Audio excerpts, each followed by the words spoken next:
Uribe. Ni le Premier ministre, ni le secrétaire général qui a insisté auprès du Conseil de sécurité des Nations Unies ont parlé d'une force d'intervention militaire sur le territoire d'Haïti. On a dit une force internationale spécialisée, c'est-à-dire que si ce qu'on veut, c'est aider au contrôle de l'insécurité, réduire l'insécurité, ça doit être une force spécialisée de police, n'est-ce pas? Pas militaire. Je ne crois pas. Éventuellement, mais ça, c'est pas à moi de le dire, n'est-ce pas? Ça, c'est pas une définition que moi je dois la faire.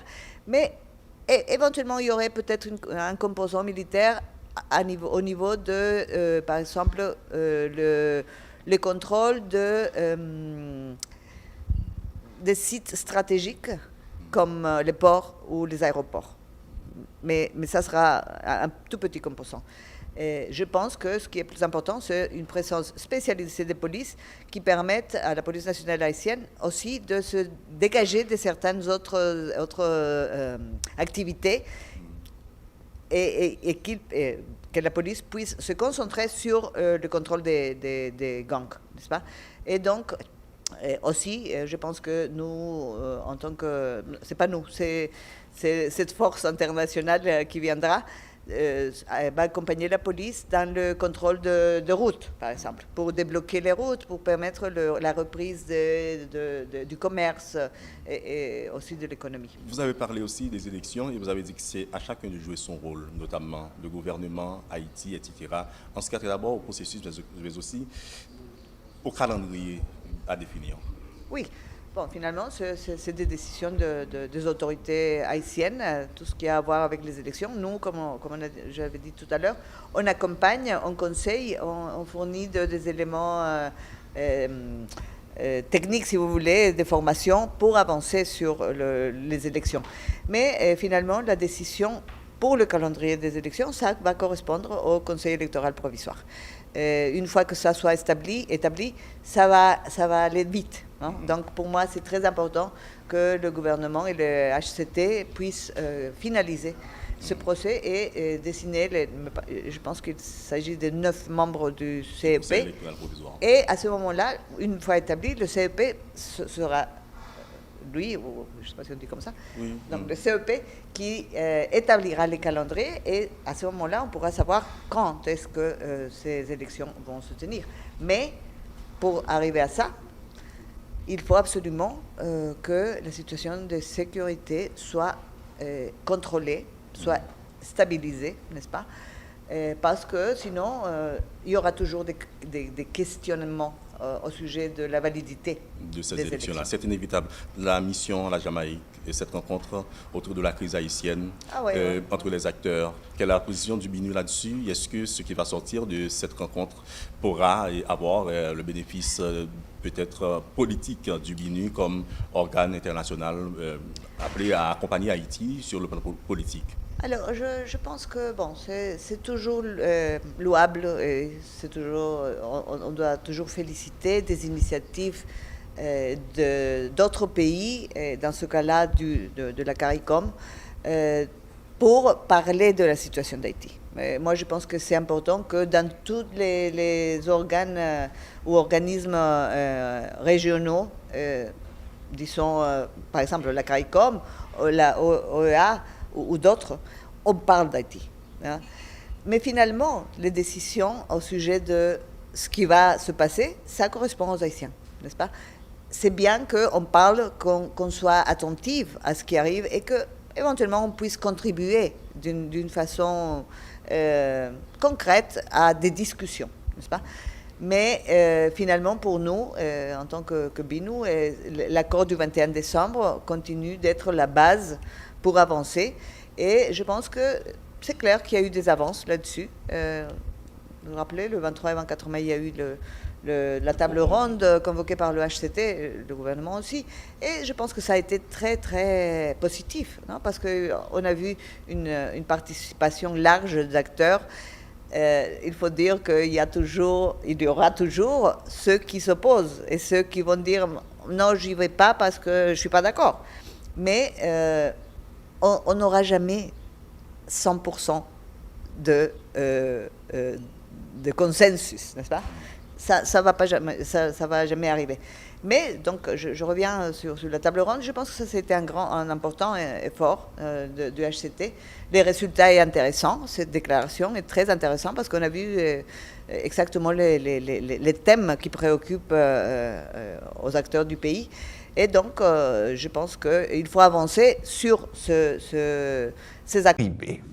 Ni le Premier ministre, ni le secrétaire général qui a insisté auprès du Conseil de sécurité des Nations Unies ont parlé d'une force d'intervention militaire sur le territoire d'Haïti. On a dit une force internationale spécialisée, c'est-à-dire que si ce qu'on veut, c'est aider au contrôle de l'insécurité, réduire l'insécurité, ça doit être une force spécialisée de police, n'est-ce pas? Pas militaire. Je ne crois pas. Éventuellement, mais ça, c'est pas à moi de le dire, n'est-ce pas? Ça, c'est pas une définition que moi, je dois la faire. Mais éventuellement, il y aurait peut-être un composant militaire au niveau de, par exemple, le contrôle des sites stratégiques comme les ports ou les aéroports. Mais ça sera un tout petit composant. Et je pense que ce qui est plus important, c'est une présence spécialisée des polices qui permettent à la police nationale haïtienne aussi de se dégager de certaines autres activités et que la police puisse se concentrer sur le contrôle des gangs, n'est-ce pas? Et donc, aussi, je pense que nous, en tant que... C'est pas nous, c'est cette force internationale qui viendra, va accompagner la police dans le contrôle de routes, par exemple, pour débloquer les routes, pour permettre la reprise du commerce et aussi de l'économie. Vous avez parlé aussi des élections et vous avez dit que c'est à chacun de jouer son rôle, notamment le gouvernement, Haïti, etc. En ce qui a trait d'abord au processus, mais aussi au calendrier à définir. Oui. Bon, finalement, c'est des décisions des autorités haïtiennes, tout ce qui a à voir avec les élections. Nous, comme j'avais dit tout à l'heure, on accompagne, on conseille, on fournit des éléments techniques, si vous voulez, des formations pour avancer sur les élections. Mais finalement, la décision pour le calendrier des élections, ça va correspondre au Conseil électoral provisoire. Une fois que ça soit établi, ça va aller vite. Hein? Donc pour moi, c'est très important que le gouvernement et le HCT puissent finaliser ce procès et dessiner, je pense qu'il s'agit de 9 membres du CEP. Et à ce moment-là, une fois établi, le CEP sera... lui, je ne sais pas si on dit comme ça, oui. Donc le CEP qui établira les calendriers et à ce moment-là, on pourra savoir quand est-ce que ces élections vont se tenir. Mais pour arriver à ça, il faut absolument que la situation de sécurité soit contrôlée, soit stabilisée, n'est-ce pas? Parce que sinon, il y aura toujours des questionnements au sujet de la validité de ces élections-là. C'est inévitable. La mission, la Jamaïque et cette rencontre autour de la crise haïtienne, entre les acteurs, quelle est la position du BINU là-dessus? Est-ce que ce qui va sortir de cette rencontre pourra avoir le bénéfice peut-être politique du BINU comme organe international appelé à accompagner Haïti sur le plan politique? Alors, je pense que bon, c'est toujours louable et c'est toujours, on doit toujours féliciter des initiatives d'autres pays, et dans ce cas-là de la CARICOM, pour parler de la situation d'Haïti. Moi, je pense que c'est important que dans tous les organes ou organismes régionaux, disons par exemple la CARICOM, la OEA, ou d'autres, on parle d'Haïti. Hein. Mais finalement, les décisions au sujet de ce qui va se passer, ça correspond aux Haïtiens, n'est-ce pas? C'est bien qu'on parle, qu'on soit attentif à ce qui arrive et qu'éventuellement on puisse contribuer d'une façon concrète à des discussions, n'est-ce pas? Mais finalement, pour nous, en tant que BINU, l'accord du 21 décembre continue d'être la base pour avancer. Et je pense que c'est clair qu'il y a eu des avances là-dessus. Vous vous rappelez, le 23 et 24 mai, il y a eu la table ronde convoquée par le HCT, le gouvernement aussi. Et je pense que ça a été très, très positif, non? Parce qu'on a vu une participation large d'acteurs. Il faut dire qu'il y aura toujours ceux qui s'opposent et ceux qui vont dire non, j'y vais pas parce que je suis pas d'accord. Mais on n'aura jamais 100% de consensus, n'est-ce pas? Ça va jamais arriver. Mais donc, je reviens sur la table ronde. Je pense que ça, c'était un important effort du HCT.